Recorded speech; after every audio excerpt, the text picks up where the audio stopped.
Genesis chapter 35. Then God said to Jacob, "Go up to Bethel and settle there, and build an altar there to God, who appeared to you when you were fleeing from your brother Esau." So Jacob said to his household and to all who were with him, "Get rid of the foreign gods you have with you, and purify yourselves and change your clothes. Then come, let us go up to Bethel, where I will build an altar to God, who answered me in the day of my distress, and who has been with me wherever I have gone." So they gave Jacob all the foreign gods they had, and the rings in their ears, and Jacob buried them under the oak at Shechem.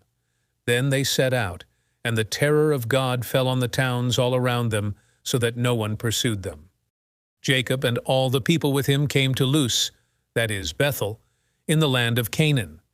There he built an altar, and he called the place El Bethel, because it was there that God revealed himself to him when he was fleeing from his brother.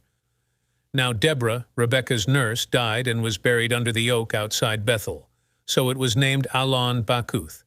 After Jacob returned from Paddan Aram, God appeared to him again and blessed him. God said to him, "Your name is Jacob, but you will no longer be called Jacob. Your name will be Israel." So he named him Israel. And God said to him, "I am God Almighty. Be fruitful and increase in number. A nation and a community of nations will come from you, and kings will be among your descendants. The land I gave to Abraham and Isaac I also give to you, and I will give this land to your descendants after you." Then God went up from him at the place where he had talked with him. Jacob set up a stone pillar at the place where God had talked with him, and he poured out a drink offering on it. He also poured oil on it. Jacob called the place where God had talked with him Bethel. Then they moved on from Bethel.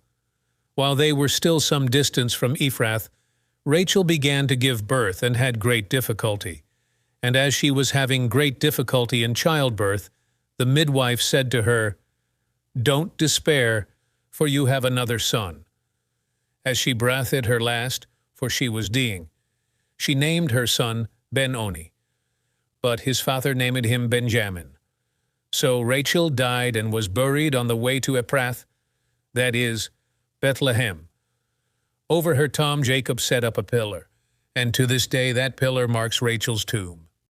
Israel moved on again and pitched his tent beyond Migdal Eder. While Israel was living in that region, Reuben went in and slept with his father's concubine Bilhah, and Israel heard of it.